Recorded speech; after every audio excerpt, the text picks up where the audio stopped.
ada benang merah yang harus yang ditarik. Salah satunya adalah leadership ya, leadership role model dari pimpinan. Karena bagaimanapun juga anggota ini akan melihat pimpinannya.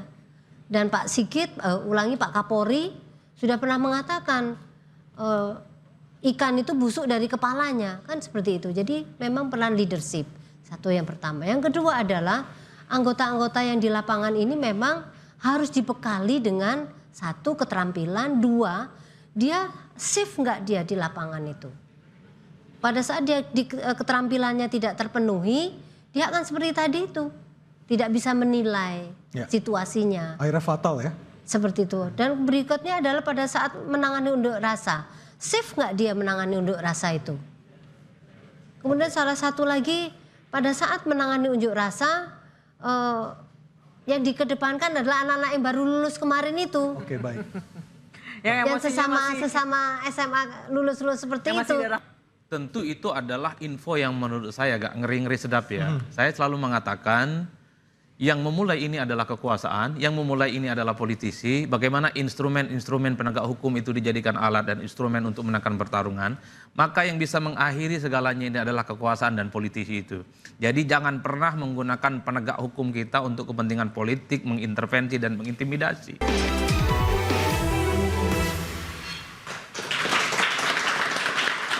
Bu Ida, tadi kita sudah mendengar berbagai masalah yang menghinggapi institusi Polri. Apa yang harus dilakukan untuk membenahi institusi ini supaya mendapatkan kepercayaan yang begitu luas dari masyarakat? Ya, terima kasih. Jadi sebagai Kompolnas, kami ini bertugas adalah pengawasan eksternal. Sekaligus kami ini memberikan saran masukan kepada Presiden untuk bagaimana Polri ini menjadi lebih profesional dan mandiri. Nah, dari beberapa permasalahan yang tadi kita diskusikan kayak tadi itu, ada benang merah yang harus yang ditarik. Salah satunya adalah leadership ya, leadership role model dari pimpinan. Karena bagaimanapun juga anggota ini akan melihat pimpinannya. Dan Pak Sigit, Pak Kapolri sudah pernah mengatakan ikan itu busuk dari kepalanya, kan seperti itu. Jadi memang peran leadership, satu yang pertama. Yang kedua adalah anggota-anggota yang di lapangan ini memang harus dibekali dengan satu keterampilan, dua dia safe nggak dia di lapangan itu. Pada saat dia keterampilannya tidak terpenuhi, dia akan seperti tadi itu, tidak bisa menilai situasinya. Akhirnya fatal ya. Seperti itu. Dan berikutnya adalah pada saat menangani unjuk rasa, safe nggak dia menangani unjuk rasa itu. Kemudian salah satu lagi pada saat menangani unjuk rasa, yang dikedepankan adalah anak-anak yang baru lulus kemarin itu. Oke, baik. yang sesama SMA lulus seperti itu, yang seperti itu, dan dia tidak punya pengalaman itu. Pak Rianto, apakah mungkin polisi terbebas dari politisasi penguasa? Kalau pengamatan saya tidak mungkin. Tidak mungkin? Tidak akan mungkin. Karena apa? Polisi itu mempunyai kekuatan besar untuk dimanfaatkan oleh politisasi. Dan setiap politisasi yang berkuasa pasti dia akan memanfaatkan kewenangannya itu untuk memanfaatkan apa yang ada itu. Jadi jangan harap polisi tidak dipolitisasi. Walaupun di dalam itu sudah ada larangan keras kan gitu kan. Tetapi itu nggak bisa dipraktekkan lah saya kira. Hanya menurut hemat saya, polisi sekarang harusnya gitu ya. Meskipun dia ditekan seperti itu ya. Dia harus berpikir secara rasional lah, kira-kira yang umum bagaimana seharusnya gitu. Walaupun itu sulit ya, tapi itulah kenyataan yang ada.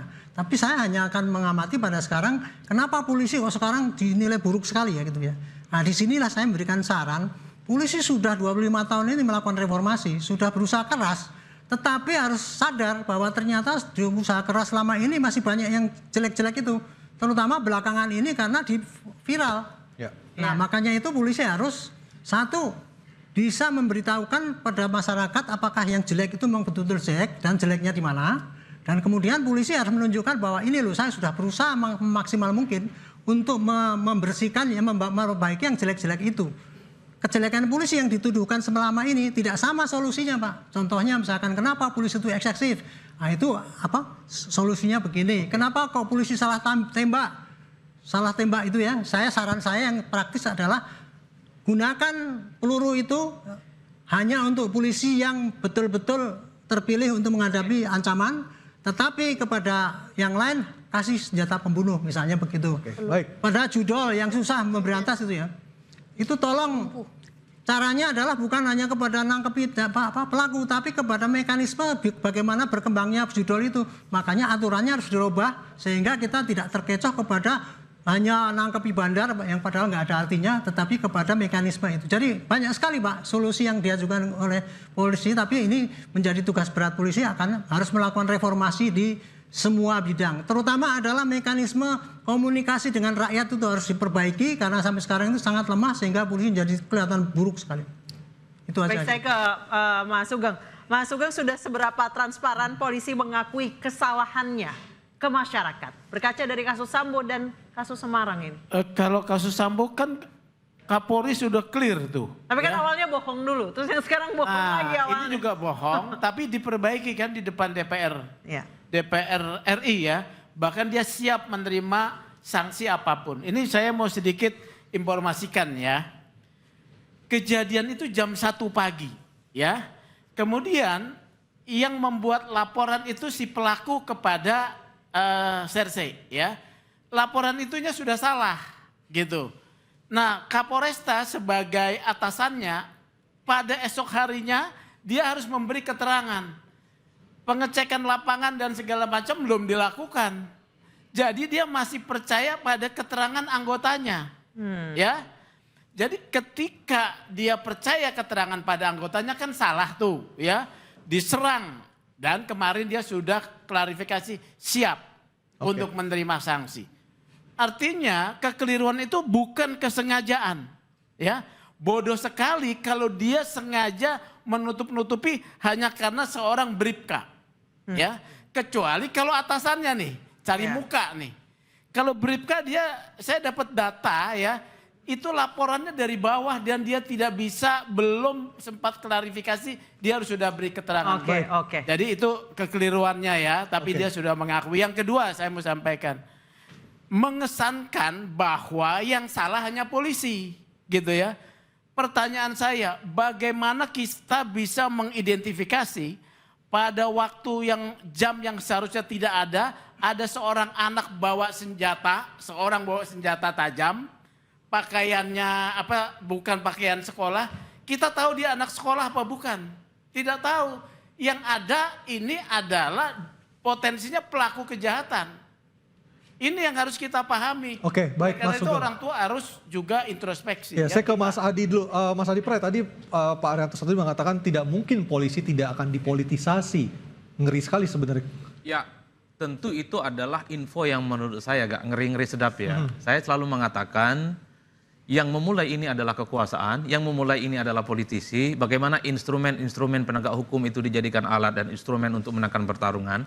Maka yang bisa mengakhiri segalanya ini adalah kekuasaan dan politisi itu. Jadi jangan pernah menggunakan penegak hukum kita untuk kepentingan politik, mengintervensi dan mengintimidasi. Itu tidak sehat secara demokrasi. Ingat, siklus kekuasaan itu berputar. Hari ini Anda bisa berkuasa, bisa menggunakan apapun. Tapi ingat suatu waktu Anda lemah, maka kekuasaan itu, aparat itulah yang akan menjadi senjata makan tuan. Dan Anda menjadi korban ya. Betul, karenanya letakkan polisi dan penegak hukum itu pada tempat yang sesungguhnya. Sudah banyak kita kok bikin undang-undang ASN, TNI, polisi. Nggak boleh berpolitik, tapi dipakai. Karenanya sampai kapan kita akan selalu mengutuk kegelapan. Dan yang paling penting, politik kita itu kan seperti rumah kaca. Jadi nggak boleh mengelak bahwa apa yang terjadi di lapangan itu sudah transparan kita laksanakan. Cuman problemnya nggak ada yang bisa membuktikan ini. Satu-satunya yang bisa membuktikan adalah kawan-kawan di DPR. Bang Saur, terakhir singkat saja. Jadi karena yang mengangkat dan menyetujui DPR, selama ini praktek mereka inilah yang sering kemudian memanfaatkan atau mengintervensi.